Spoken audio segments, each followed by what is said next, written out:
makin banyak yang kita miliki, makin banyak yang kita capai, kita menjadi makin berharga, makin terhormat. Tetapi ternyata di dalam kerajaan Allah, kebesaran dan kemuliaan bukan grafik naik, tetapi grafik turun. Seperti Yesus bersedia untuk mengorbankan diri, bersedia untuk tetap taat walaupun mengalami penderitaan.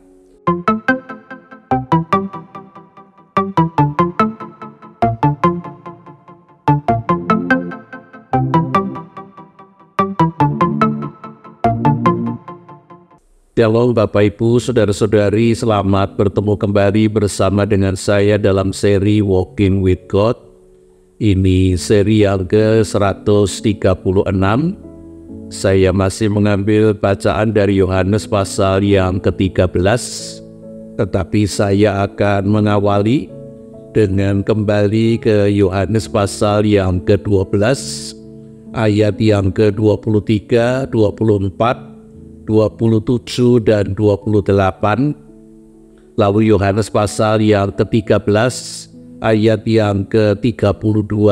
Mari kita berdoa terlebih dahulu. Ya Tuhan yang kami kenal, kami sembah di dalam diri Tuhan Yesus Kristus, Tuhan yang mengasihi kami, Tuhan yang sedang terus menolong kami, membawa kami untuk Tuhan sampaikan kepada rancangan Tuhan yang terbaik. Kami bersyukur untuk segala sesuatu yang sudah boleh kami terima, kami lakukan, bahkan juga yang saat ini Tuhan.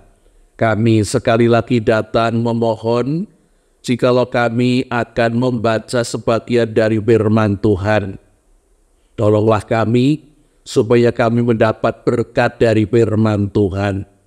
Bukakanlah hati dan pikiran kami, jadikan hati pikiran kami seperti tanah yang subur bagi benih firman Tuhan.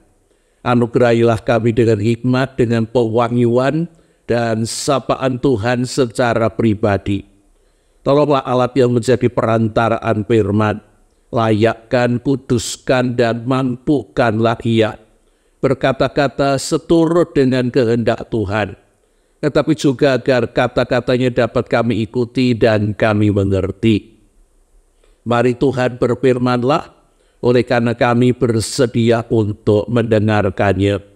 Di dalam nama Tuhan kami yang hidup, Sang Firman yang sudah menjadi Sang Manusia, Kepala, Pemimpin dan Raja kami, Tuhan Yesus Kristus, kami berdoa dan memohon.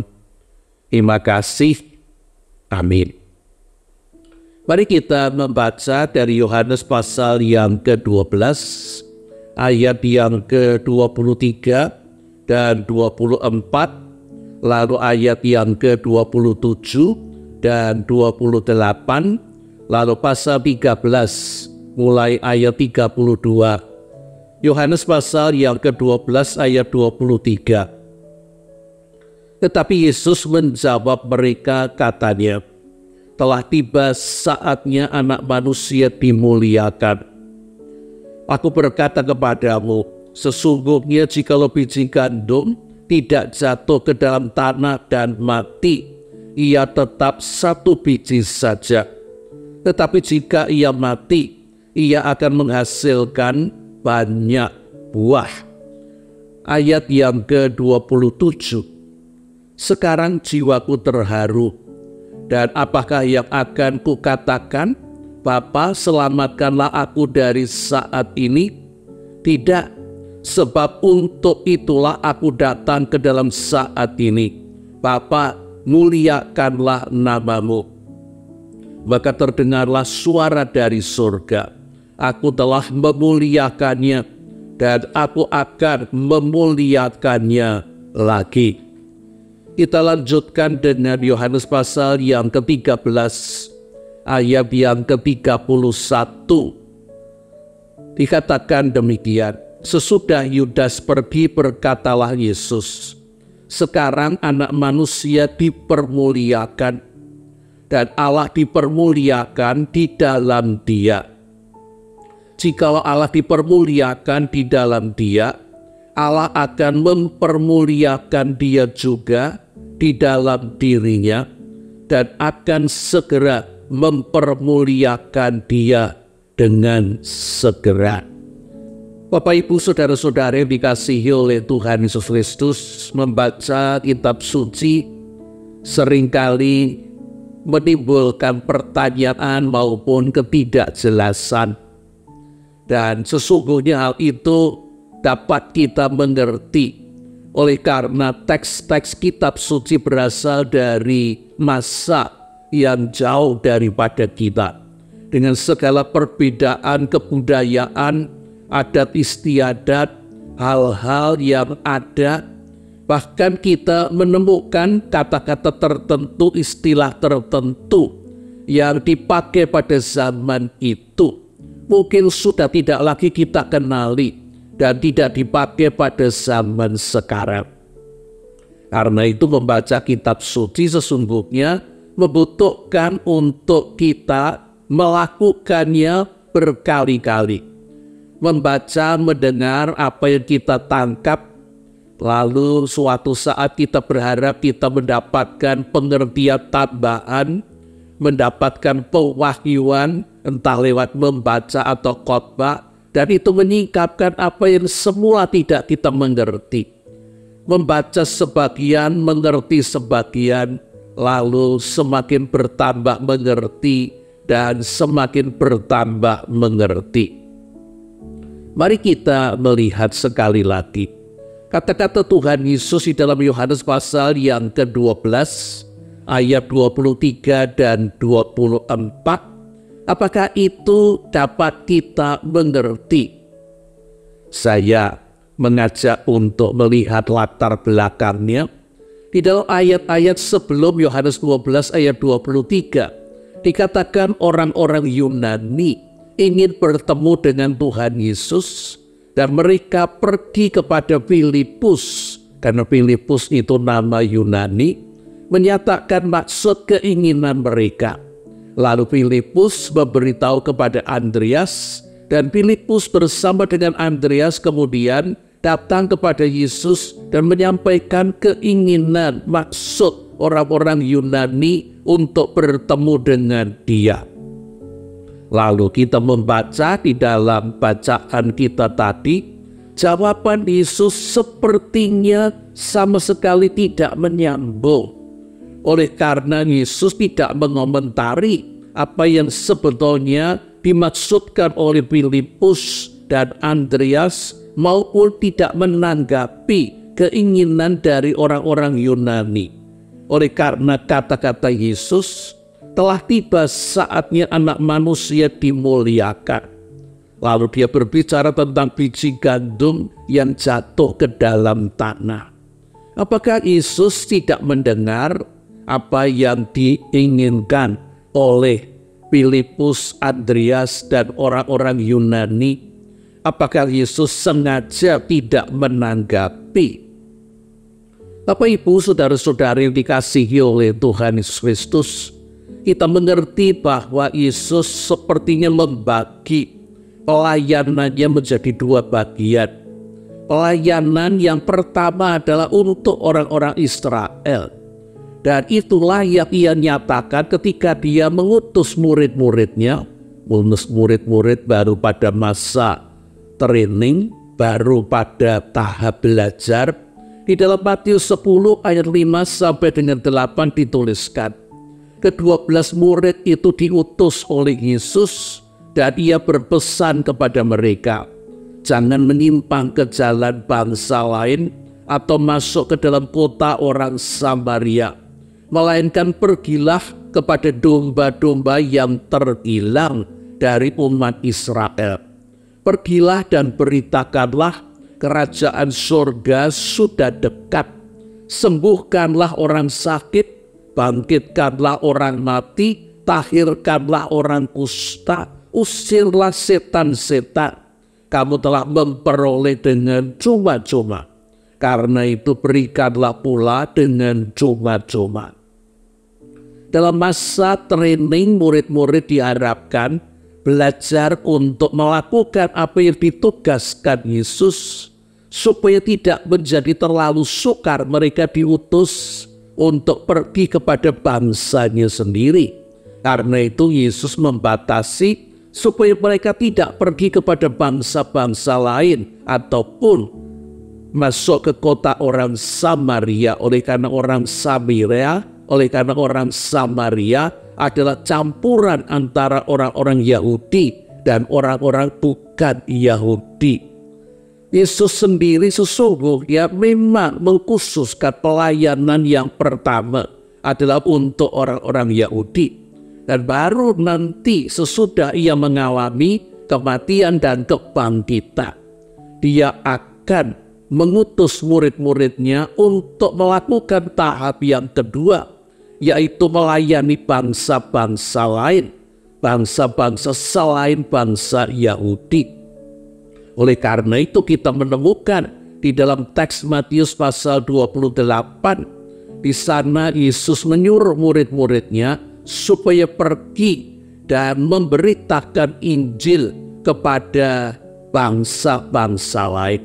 Matius 28 ayat 19 dan 20. Karena itu pergilah, jadikanlah semua bangsa muridku, dan baptislah mereka dalam nama Bapa dan Anak dan Roh Kudus, dan ajarlah mereka melakukan segala sesuatu yang telah kuperintahkan kepadamu. Pergilah kepada semua bangsa, jadikan semua bangsa muridku. Harafiahnya bahkan dikatakan, jadikanlah semua suku bangsa muridku. Apa maksud saya mengatakan tentang hal ini? Ketika orang-orang Yunani ingin bertemu dengan Yesus, Yesus melihat bahwa pelayanan kepada bangsa-bangsa lain adalah tahap yang kedua dalam penjadwalannya. Oleh karena itu, walaupun seolah-olah tidak nyambung, Yesus berkata tentang sekarang anak manusia akan dimuliakan. Anak manusia akan segera wafat, mati. Tetapi kematiannya seperti biji gandum yang justru dengan kematiannya akan memunculkan benih di dalam biji gandum yang kemudian akan menjadi tunas-tunas gandum, memunculkan tanaman gandum yang baru dan yang akan menghasilkan buah yang lebih banyak.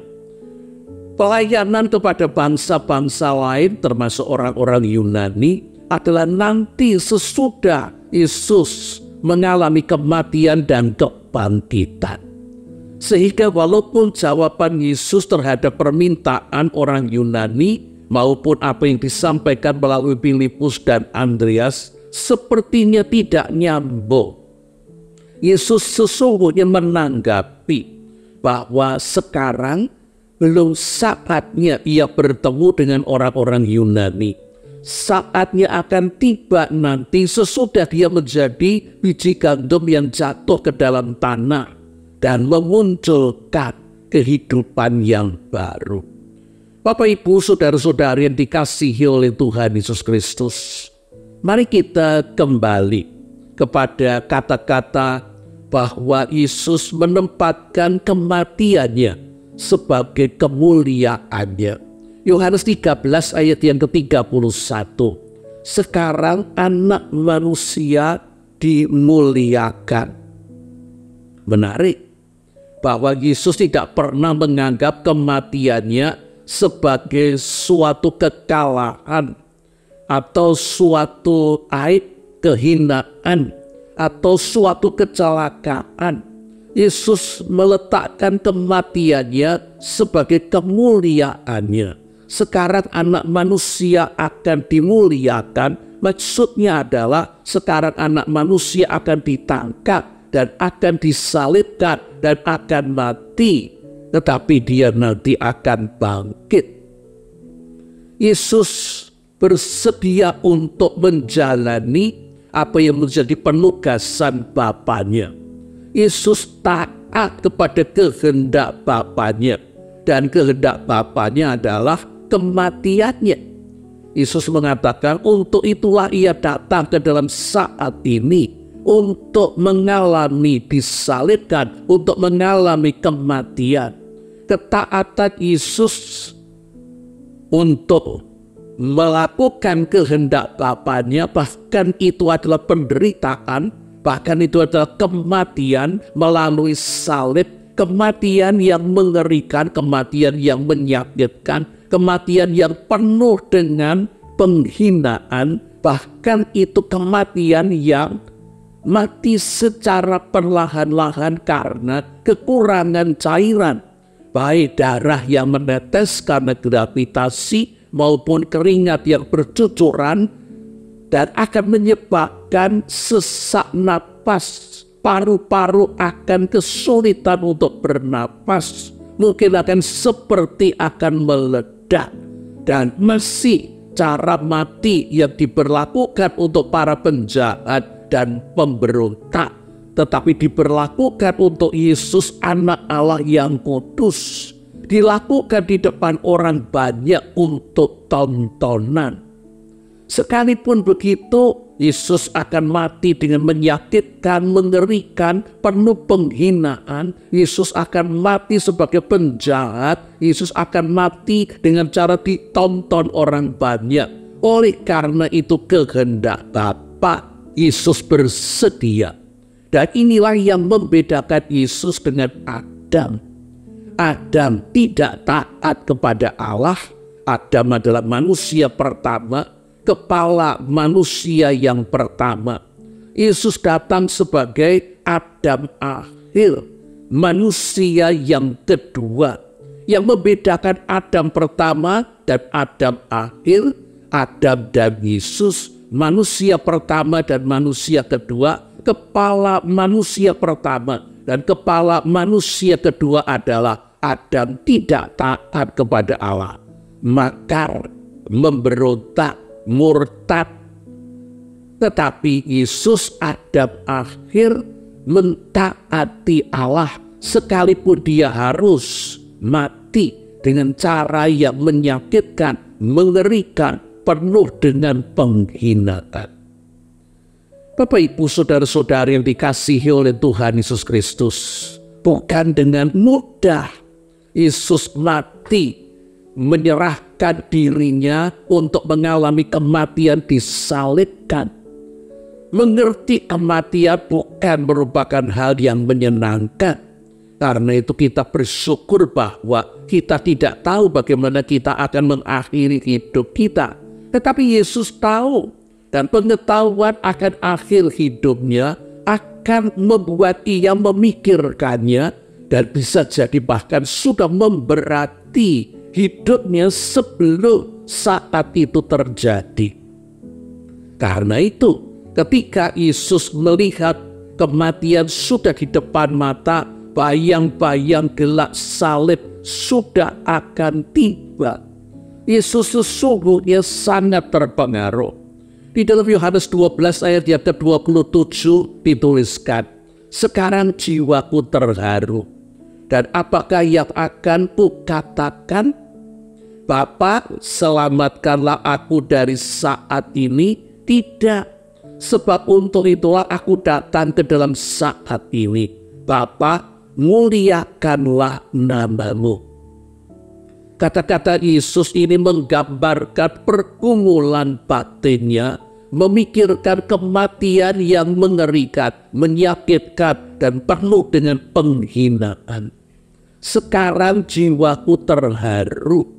Saya merasa kata terharu tidaklah tepat ketika Yesus sedang berhadapan dengan kematiannya, dan itu ia takutkan. Lebih tepat jikalau dikatakan, sekarang jiwaku gelisah atau jiwaku sangat sedih. Apa yang akan kukatakan? Bapa, selamatkanlah aku dari salib ini. Tidak, sebab untuk itulah aku datang ke dalam saat ini. Bapak, Ibu, saudara-saudari yang dikasihi oleh Tuhan Yesus Kristus, dalam Injil Yohanes kita tidak menemukan pergumulan Yesus di Taman Getsemani. Tetapi Yohanes 12 ayat yang ke-27 ini sesungguhnya menggambarkan dan menggemakan pergulatan batin Yesus di Taman Getsemani. Apa yang di Taman Getsemani dituliskan di dalam Matius 26 ayat 27 dan 28. Maka mulailah ia merasa sedih dan gentar. Lalu katanya, hatiku sangat sedih, seperti mau mati rasanya. Tinggallah di sini dan berjaga-jagalah dengan aku. Itu perasaan Yesus, bukan terharu, tetapi sangat sedih dan gentar. Oleh karena apa yang akan terjadi, kematian yang menyakitkan, yang mengerikan, dan penuh dengan penghinaan. Dan lebih lanjut digambarkan di dalam Matius 26 ayat 39 sampai dengan 44. Yesus berdoa, ya Bapa, sekiranya mungkin biarlah cawan ini lalu daripadaku. Yang dimaksud dengan cawan adalah penderitaan. Ya Bapa, sekiranya mungkin biarlah penderitaan ini lalu daripadaku. Dan doa ini dinaikkan Yesus sampai 3 kali. Menunjukkan pergumulannya, pergulatannya di dalam doanya. Dan Lukas menambahkan apa yang dihadapi Yesus pada waktu itu di dalam Lukas 22 ayat 43 dan 44. Maka seorang malaikat dari langit menampakkan diri kepadanya. Untuk apa? Untuk memberi kekuatan kepadanya. Mengapa perlu diberi kekuatan? Oleh karena Yesus sangat sedih dan sangat gentar. Dikatakan, ia sangat ketakutan dan makin bersungguh-sungguh berdoa. Peluknya menjadi seperti titik-titik darah yang bertetesan di tanah. Yesus sangat ketakutan, sangat gentar, berdoa dengan sungguh-sungguh sampai berpeluh, dan peluknya seperti orang bekerja keras sampai menetes seperti darah. Bapak, Ibu, saudara-saudari yang dikasihi oleh Tuhan Yesus Kristus, Yesus tahu dia harus menjalani penugasan Bapanya, mati dengan cara yang menyakitkan, disalibkan.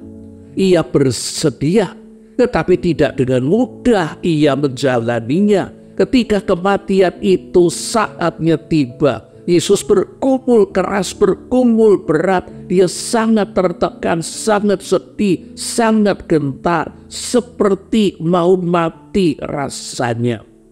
Tetapi dalam segala pergumulan ini, Yesus tetap taat. Dan itulah yang menyebabkan Yesus mendapatkan kemuliaan. Oleh karena kemuliaan bukan untuk mereka yang memiliki banyak dan mendapatkan banyak. Kemuliaan juga bukan mereka yang menghasilkan banyak. Tetapi kemuliaan adalah untuk mereka yang bersedia untuk mengorbankan diri. Kemuliaan adalah untuk mereka yang bersedia untuk mengalahkan kepentingannya, untuk kepentingan orang lain, ataupun untuk kepentingan Bapa. Dan Yesus menunjukkan bahwa dia bersedia mengalami penderitaan salib oleh karena dia mentaati Bapa, oleh karena dia mengasihi Bapa, dan oleh karena ia mengasihi umat manusia, belas kasih kepada umat manusia, supaya mereka tidak mengalami hukuman dosa, yaitu maut. Di dalam bagian lain dari Yohanes pasal 15 ayat yang ke-13 dikatakan, tidak ada kasih yang lebih besar daripada kasih seorang yang memberikan nyawanya untuk sahabat-sahabatnya. Yesus bersedia memberikan nyawanya kepada kita. Dan dalam Yohanes 3 ayat 16, ayat yang sangat terkenal itu, karena begitu besar kasih Allah akan dunia ini, sehingga ia telah mengaruniakan anaknya yang tunggal, supaya setiap orang yang percaya kepadanya, kepada Yesus, tidak binasa, melainkan beroleh hidup yang kekal. Saya merasa jika kata mengaruniakan anaknya diganti dengan mengorbankan anaknya, maknanya menjadi semakin jelas. Karena begitu besar kasih Allah akan dunia ini, sehingga ia telah mengorbankan anaknya yang tunggal. Inilah kemuliaan yang tertinggi, yaitu bersedia mengorbankan hidup, bersedia untuk memberikan nyawa. Dan Yesus memberikan nyawanya untuk Bapanya karena ia mentaati Bapanya, dan memberikan nyawanya untuk kita oleh karena belas kasihnya kepada kita. Melalui kematiannya, Yesus menjadi biji gandum yang jatuh ke dalam tanah. Dia bukan mengalami kematian yang konyol. Dia bukan mengalami kekalahan yang menyakitkan. Dia bukan mengalami sesuatu yang sangat pahit. Tetapi Yesus tahu persis bahwa kematiannya justru kemenangannya. Kematiannya justru kemuliaannya. Di dalam Yohanes 12 ayat 12, Yesus sudah mengatakan, dan apabila aku ditinggikan dari bumi, maksudnya disalibkan, aku akan menarik semua orang kepadaku. Justru penyaliban Yesus yang menyebabkan orang menghargai, menghormati, memuliakan Yesus. Dan bukan hanya kita, sesungguhnya Bapa pun memuliakan Yesus. Izinkan saya mengisahkan sekali lagi, jikalau Bapak Ibu sudah pernah mendengar peristiwa perang kemerdekaan orang-orang Swiss yang terjadi pada 9 Juli 1386. Swiss dijajah orang-orang Austria. Dan ketika pertempuran pemberontakan itu terjadi di Sempa, Swiss, yang sangat mematahkan hati para laskar Swiss adalah tentara Austria berdiri berderet membawa tombak sepanjang 5 meter. Dan tombak yang teracung ke depan ini membuat tentara Swiss kesulitan untuk menyerang. Oleh karena menyerang sebelum pedang mereka dapat mengenai tentara Austria, mereka sudah terlebih dulu akan tertusuk oleh tombak. Dalam situasi yang sulit ini, tiba-tiba seorang dari tentara Swiss tanpa membawa senjata. Ia berlari ke arah pasukan Austria, membiarkan tubuhnya ditusuk dengan tombak, dan bahkan ia sengaja menjadikan tubuhnya sebagai sasaran tombak. Ia bergerak ke kanan dan ke kiri dengan kedua tangan meraih tombak sebanyak mungkin. Dan akibatnya sebagian tombak tentara Austria tertancap di badannya, sebagian ada di tangan kanan kiri, sehingga barisan tombak itu mulai berlubang. Tidak ada lagi tombak yang teracung ke depan. Dan sebelum orang ini, Arnold von Winkelried, roboh, dia berseru kepada teman-temannya, sebuah lubang terbuka untuk kemerdekaan. Dan tentara Swiss kemudian melalui tempat di mana para pasukan Austria kehilangan tombak. Mereka menyerang, mereka menerobos, mereka berperang, dan mereka menang. Dan siapa pahlawan di dalam peperangan Swiss ini? Arnold von Winkelried. Justru oleh karena ia menyerahkan nyawanya, ia bersedia mati mati, tetapi bukan mati yang konyol, bukan mati yang sia-sia, bukan kekalahan. Kematiannya justru menjadi sebab kemenangan bagi tentara Swiss, kemerdekaan dan kebebasan, dan itu berarti kebahagiaan dan kesejahteraan bagi orang-orang Swiss. Itulah yang dilakukan Yesus bagi kita. Karena itu dia sungguh-sungguh layak untuk kita muliakan. Hal yang kedua yang kita temukan di dalam bacaan kita Yohanes pasal yang ke-13 ayat yang ke-31 dan 32. Yesus bukan hanya berbicara bahwa inilah saat anak manusia dirinya dimuliakan, tetapi Yesus juga berbicara tentang ia memuliakan Bapanya dengan kematiannya. Yesus wafat untuk mentaati Bapanya. Yesus wafat untuk melaksanakan rencana rancangan penyelamatan yang dirancang oleh Bapanya. Yesus mati dan wafat untuk Bapanya. Siapakah yang melakukan apa yang harus dilakukannya? Bagaimana seorang anak terhadap orang tuanya? Apa yang harus dilakukan anak terhadap orang tuanya? Anak yang baik akan mematuhi, mentaati orang tuanya. Bagaimana mereka yang dipimpin terhadap pemimpinnya? Bagaimana mereka bersikap terhadap orang yang memimpin mereka? Mentaati, mematuhi. Dan itulah yang dilakukan Yesus terhadap Bapanya. Ketika ia berbicara tentang saat yang mengerikan, sekarang hatiku gelisah, sangat sedih, apakah yang akan kukatakan? Bapa, selamatkanlah aku dari salib kematian ini. Tidak untuk itulah aku datang ke dalam saat ini. Dalam Yohanes 12 ayat 27 Yesus berkata, Bapa, muliakanlah namamu. Dan di ayat 28 kita mendengar jawaban Bapa dari surga. Aku telah memuliakannya dan akan memuliakannya lagi. Dalam bacaan kita Yohanes 13 ayat 31. Sekarang anak manusia dipermuliakan dan Allah dipermuliakan di dalam dia. Jika Allah dipermuliakan di dalam dia, lanjutannya nanti Allah akan mempermuliakan dia. Dengan menjalani kematiannya, Yesus membuat, Yesus menyatakan, Yesus menjadikan Bapa sebagai Bapa yang memiliki kasih yang besar.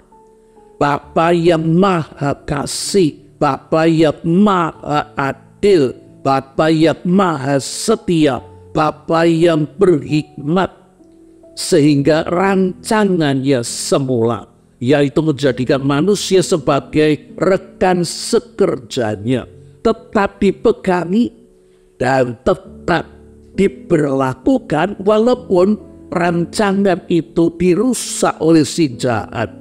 Adam dan Hawa akhirnya makar.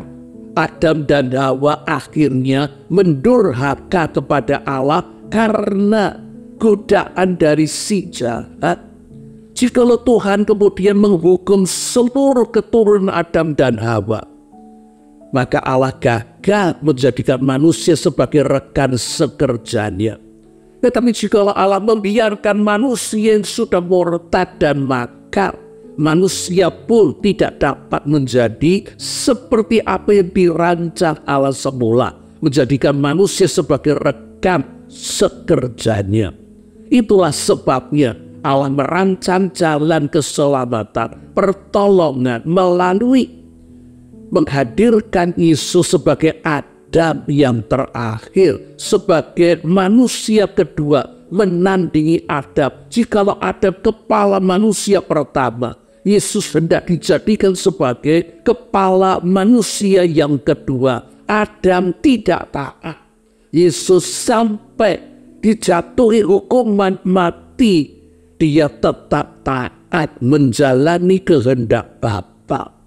Yesus inilah yang mengembalikan manusia dapat kembali kepada rancangan Allah yang semula, menjadi rekan sekerja Allah.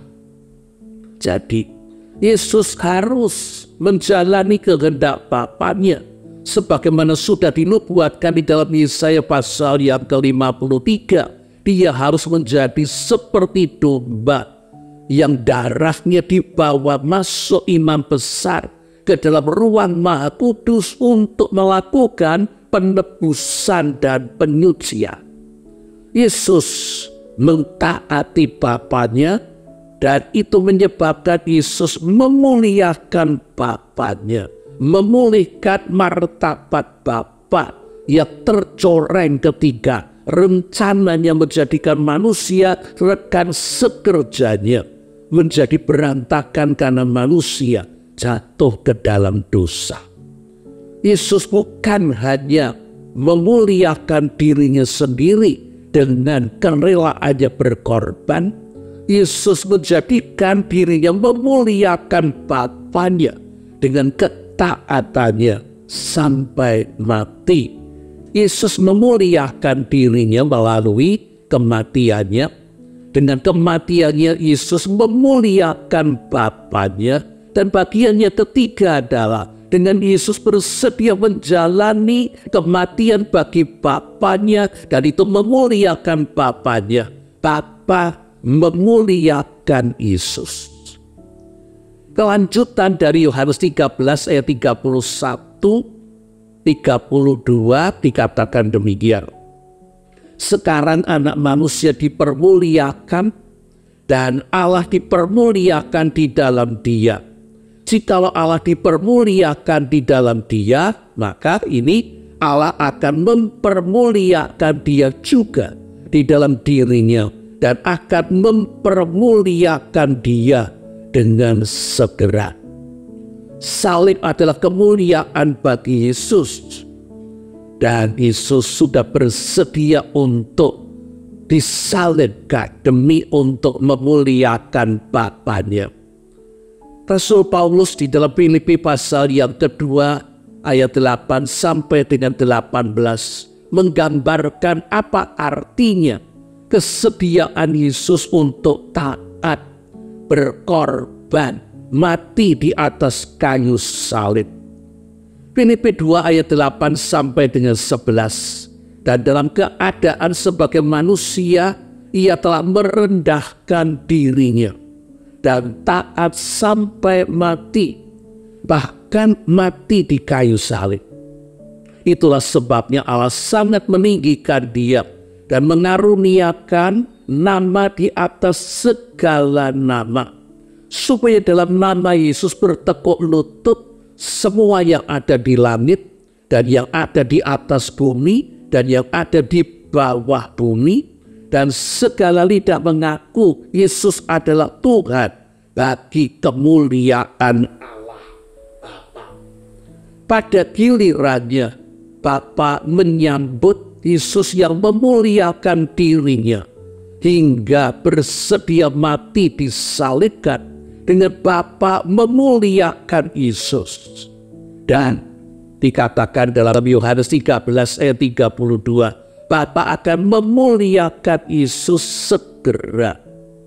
Apa artinya memuliakan Yesus segera? Menyusul wafat hari yang ketiga, Bapa membangkitkan Yesus. Kebangkitan Yesus adalah kemuliaan yang diberikan Bapa kepada Yesus. Dan bukan hanya itu, Bapa membangkitkan Yesus dan kemudian memuliakannya dengan Yesus didudukkan di sorga. Di mana? Di sebelah kanan Bapa. Di dalam Efesus 1 ayat 17b sampai dengan 21, Rasul Paulus mengucapkan kata-kata ini ketika ia berdoa untuk jemaat Efesus maupun untuk jemaat-jemaat yang ia layani, supaya Tuhan memberikan roh hikmat dan roh wahyu Untuk apa? Untuk mengerti apa yang sudah Bapa sediakan, berikan di dalam Yesus. Efesus 1 ayat 17b sampai dengan 21. Supaya ia memberikan kepadamu roh hikmat dan wahyu untuk mengenal dia dengan benar, mengenal Yesus. Dan supaya ia menjadikan mata hatimu terang, agar kamu dapat mengerti pengharapan apakah yang terkandung dalam panggilannya. Betapa kayanya kemuliaan bagian yang ditentukan bagi orang-orang kudus. Dan betapa hebat kuasanya bagi kita yang percaya sesuai dengan kekuatan kuasanya yang dikerjakannya dengan membangkitkan Yesus dari antara orang mati dan mendudukkan dia di sebelah kanannya di surga, jauh lebih tinggi dari segala pemerintah dan penguasa dan kekuasaan dan kerajaan dan tiap-tiap nama yang dapat disebut, bukan hanya di dunia ini saja, tetapi juga di dunia yang akan datang. Allah memuliakan Yesus dengan membangkitkan dari antara orang mati. Allah memuliakan Yesus dengan mendudukkan di sebelah kanannya. Allah memuliakan Yesus dengan menjadikannya penguasa tertinggi, nama di atas segala nama.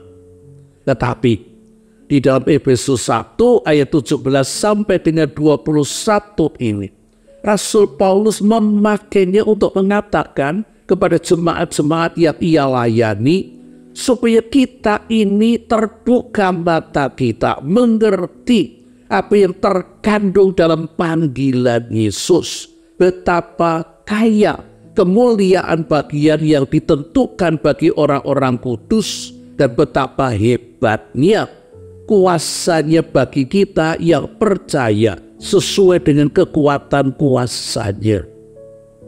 Bapak, Ibu, saudara-saudari yang dikasihi oleh Tuhan Yesus Kristus, sebagaimana Yesus mentaati Bapanya dan bersedia untuk berkorban, bahkan sampai mengalami penderitaan dan kematian untuk Bapanya.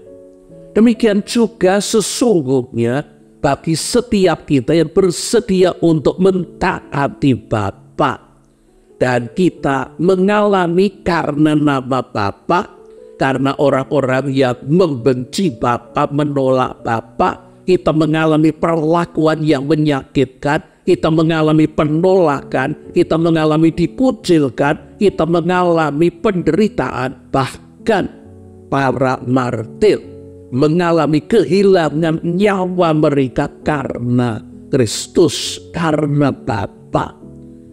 Mereka ini juga akan menerima seperti apa yang diterima oleh Yesus, dalam artian oleh karena mereka memuliakan Bapa dengan ketatannya, dengan kesediaannya untuk berkorban, bahkan memberikan nyawanya. Mereka dimuliakan oleh Bapa. Dan pada saatnya ketika mereka nanti sampai di dalam kerajaan surga, mereka baru akan mengerti betapa Bapa memuliakan orang-orang yang sudah berkorban, orang-orang yang sudah memuliakan dirinya dengan mentaati Bapa melebihi apa yang mungkin diinginkan untuk dirinya sendiri. Bapak, Ibu, saudara-saudari yang dikasihi oleh Tuhan Yesus Kristus, dunia kita ini penuh dengan orang yang berbondong-bondong, membuat grafik naik, memanjat piramida status yang digambarkan oleh Abraham Maslow. Hidup ini seolah bertingkat-tingkat, dari memenuhi kebutuhan pokok, makan, minum, sandang, pangan, istirahat, rumah, sampai kemudian kita butuh naik keamanan. Kita punya banyak, kalau tidak aman, riskan, kita butuh keamanan, lalu kita butuh hubungan sosial, lalu kita naik lagi butuh penghargaan, dan kita kemudian butuh pengakuan. Orang yang berhasil, orang yang sukses, orang yang terhormat, begitulah penilaian dalam kehidupan dunia ini. Seolah-olah makin banyak yang kita miliki, makin banyak yang kita capai, kita menjadi makin berharga, makin terhormat. Tetapi ternyata di dalam kerajaan Allah, kebesaran dan kemuliaan bukan grafik naik, tetapi grafik turun.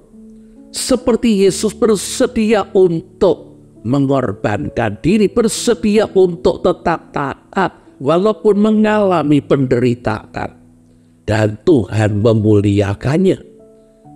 Demikian juga pertanyaannya bagi kita, apakah kita bersedia mentaati Tuhan dengan tetap memegangi iman kita, dengan tetap melakukan apa yang diperintahkan Tuhan dan memegangi apa yang dilarang Tuhan, walaupun mungkin kita dianggap sebagai orang aneh di sekeliling kita, fanatik, tidak seperti mereka, tidak gaul.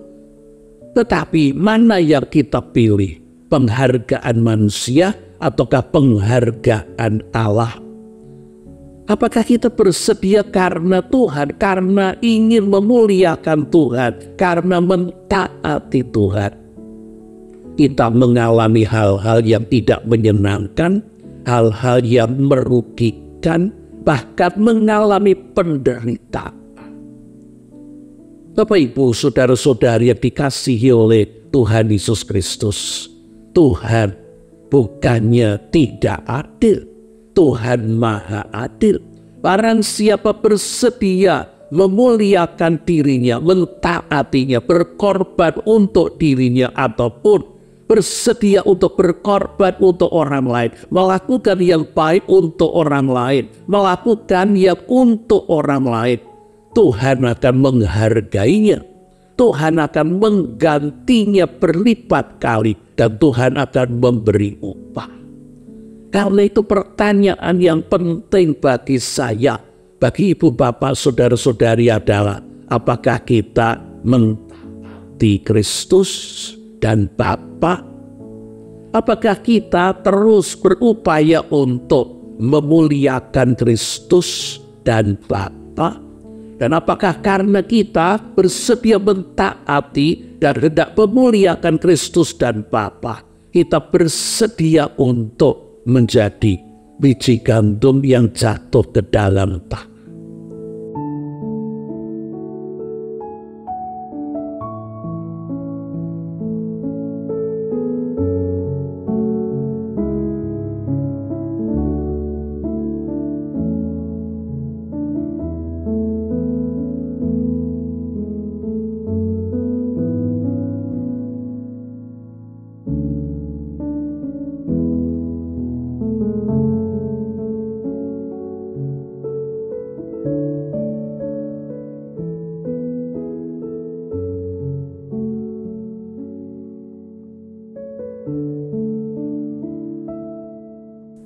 Kiranya Roh Kudus menolong kita untuk memilih mengambil sikap yang benar, yaitu sikap iman. Amin.